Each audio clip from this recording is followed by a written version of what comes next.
नमस्कार विद्यार्थी मित्रांनो, आज आपण दुसरा चॅप्टर म्हणजेच ॲप्लिकेशन ऑफ डेरिव्हेटिव्ह याच्यामधील एक्सरसाइज 2.1 याच्यातला पहिला क्वेश्चन सोडवणार आहोत. तर त्यासाठी आपण काही बेसिक गोष्टी पाहूया. बेसिक गोष्टीच म्हणजे जसं की जर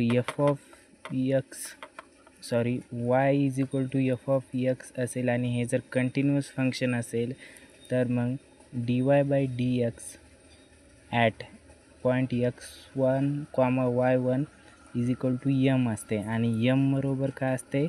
slope of tangent. Slope of tangent म्हणजे m.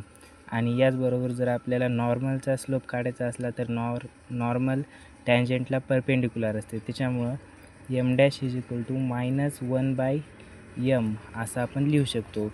आणि याच्यावरच पूर्ण एक्सरसाइज 2.1 आधारित आहे.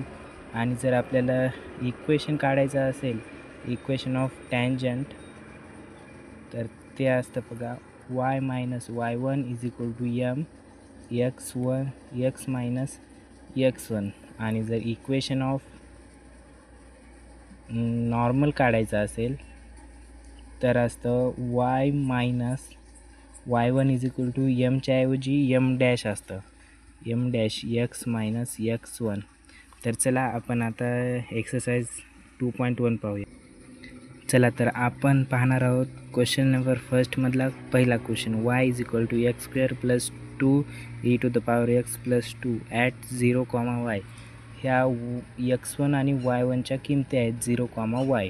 आणि आपल्याला या दिलेल्या इक्वेशनवरून इक्वेशन ऑफ टँजंट आणि इक्वेशन ऑफ नॉर्मल फाइंड करायचे. तर चला सुरुवात करूयात. पहिले तर दिलेल्या इक्वेशनला डिफरन्शिएट करून घ्यायचं, म्हणजेच dy/dx इज इक्वल टू, याचं जर डिफरन्शिएशन केलं तर आपल्याला मिळतं 2x + 2e⁻x. आणि 2चं डिफरन्शिएशन 0 असतं कारण कॉन्स्टंट टर्म आहे. आपल्याला काढायचं आहे अगोदरचं स्लोप काढावं लागेल, म्हणजे m इज इक्वल टू काय असतं? dy/dx at x1, y1. तर आपल्याला डिफरन्शिएशनमध्ये एक्सची किंमत ठेवायची, म्हणजेच m is equal to 2 into x1ची किंमत आहे 0 + 2 इंटू e⁻0. तर आपल्याला स्लोप मिळतो. स्लोप ते पण कशा स्लोप? टँजंटचा स्लोप असतो 2.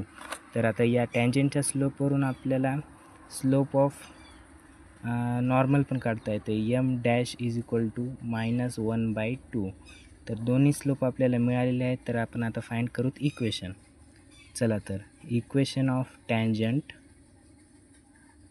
Is equal to y-y1 is equal to m in bracket x x-1. तर आता किमती ठेवून देऊत. y-y1ची किंमत आहे 4 इज इक्वल टू mची किंमत 2x आणि x1ची किंमत आहे 0. तर याच्यावरून y-4 is equal to 2x आणि 2x आता yला इकडं पाठवूत -y + 4 इज इक्वल टू 0. तर हे आलं आपलं इक्वेशन ऑफ टँजंट.